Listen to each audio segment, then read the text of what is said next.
If you're a high-income earner in Canada, there's a huge change to our tax system that kicked in for 2024, and frankly, it could really impact your bottom line. We're talking about the complete overhaul of the alternative minimum tax. So understanding it isn't just a good idea, it's absolutely crucial. Okay, let's get right into it and crack this code together. Just before we dive in, I want to mention that everything we're about to cover is based on a really deep dive into the 2024 tax laws and, of course, expert commentary from some of the top minds in finance. So, here's our roadmap for this explainer. We're going to start with the basics. What even is this AMT? Then we'll break down the formula, look at the massive changes for 2024, and see how it all plays out with some real-world examples. And finally, we'll get into what you can do about it with some smart planning. To really get a handle on the new rules, we first have to go back to the beginning. You can almost think of the AMT as a kind of shadow tax system. It's been around for decades, but with these new changes, it's definitely stepping out of the shadows and into the spotlight. So, what is it? The absolute best way to think about the AMT is as a parallel calculation. See, every year, your taxes are actually figured out twice. The first time is using the regular rules that we're all pretty familiar with. The second time, though, is under these much stricter, less forgiving AMT rules. And here's the kicker. You are legally on the hook to pay whichever of those two amounts is higher. It's basically a safety net for the government, a floor that your tax bill can't drop below. Now, you might be surprised to hear this isn't some brand new idea. The AMT was actually brought in way back in 1986, and for years it just kind of hummed along in the background, really only affecting a pretty small group of taxpayers. But then came the 2023 federal budget, which introduced the biggest changes in its entire history. And those new, much more aggressive rules, they went into effect on January 1st, 2024. So why even have it? What's the big idea? Well, it really all comes down to a sense of fairness. The whole reason the government created the AMT was to make sure that people with very high incomes couldn't stack up a bunch of tax breaks, things like deductions for capital gains or stock options, to legally shrink their tax bill down to almost zero. Okay, so how does this whole parallel tax system actually work its magic? Let's pull back the curtain and break down the mechanics into a pretty simple formula. In a nutshell, the AMT calculation follows a few basic steps. First, you start with your income, but then you have to adjust it. You add back a lot of the deductions you took and include more of certain kinds of income. That gives you what's called your AMT income.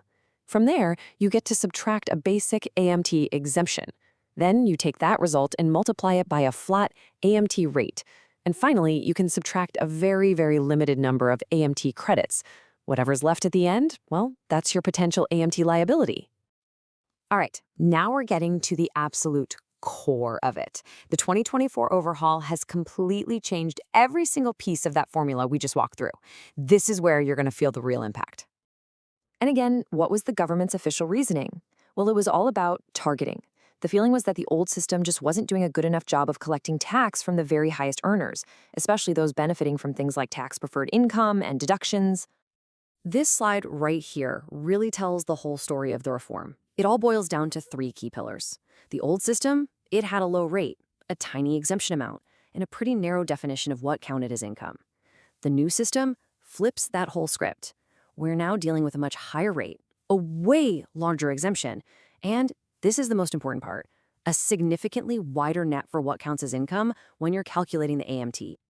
Let's break those pillars down one by one. First up, the rate. The flat federal AMT rate has jumped from 15% all the way up to 20.5%. That is a huge increase in the base tax calculation for this parallel system. Next, let's talk about that exemption. Under the old rules, just the first $40,000 of your income was exempt from the AMT calculation. A relatively low bar. But look at this change.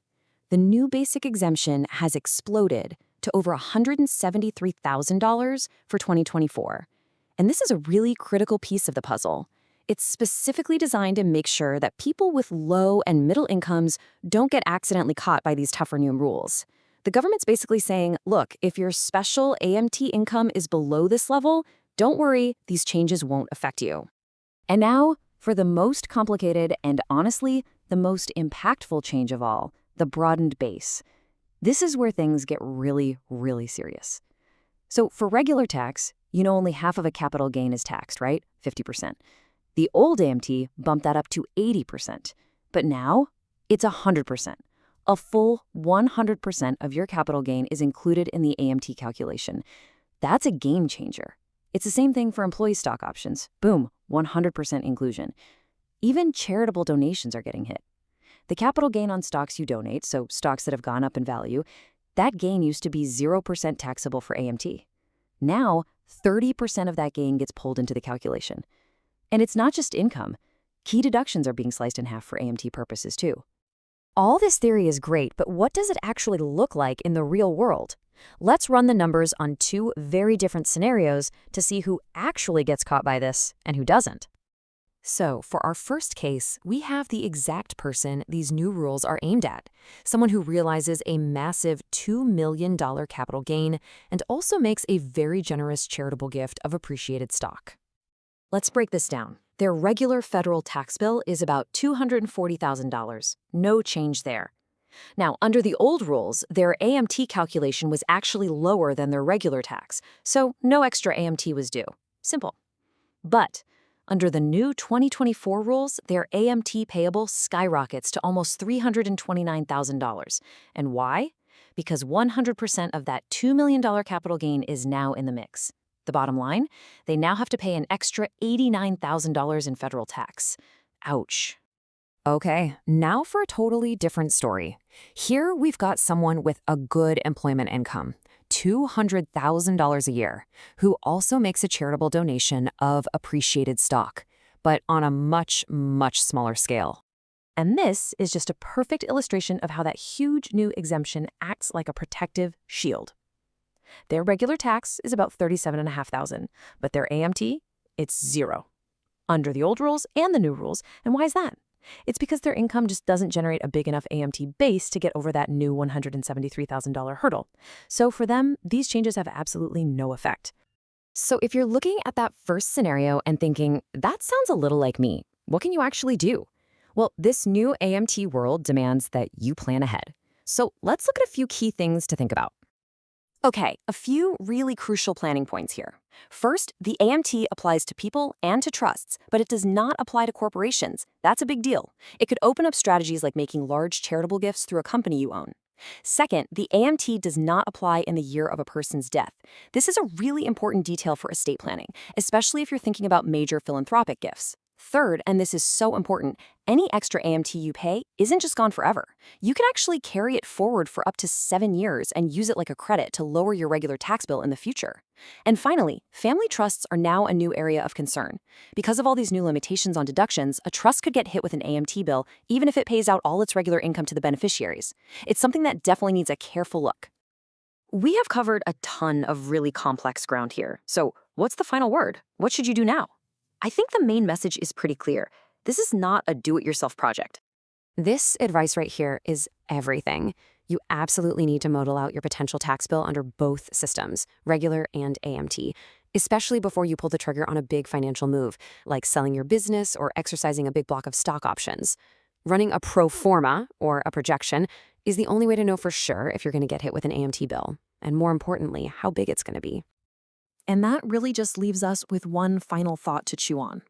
This new AMT is a perfect case study of the constant push and pull in tax policy. The goal is always to create a fair system, one where everybody pays their share. But as we've just seen, the road to that perceived fairness often leads right through a landscape of incredible and often very expensive complexity.